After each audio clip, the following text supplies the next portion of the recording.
מרים, קומי, מעיפים אותנו מהבית. מה מעיפים? מה מעיפים? את לא זוכרת? עוברים דירה. שיט, שכחתי. למה אל תגידי שעוד לא התחלת לארוז? נו, אולי במקום לצעוק עליי תעזור לי? הנה, יש לך פה את כל מה שאת צריכה. מספריים, דבק וכמובן ארגזים, בואו נתחיל. עזרה אולי? כן, אני אשמח.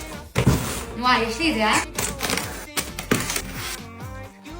שעה להסביר קרטון מרים, אנחנו בחיים לא נסיים פה. נו, מה יש לך? בקושי יש לי משהו בחדר, שעה ואנחנו מסיימים. זה בקושי מרים, החדר שלך מפוצץ. אופסי. למגירה הראשונה. ציורים שציירתי, כמובן שאני שומרת. אפילו לא יודעת מה יש פה.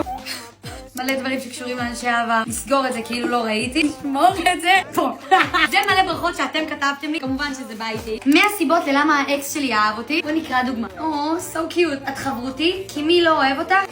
מסכימה. תודה. עכשיו תעברי לספרים. ניכר שיש לי התמכרות קלה. בואו נשים את הכל בארגז.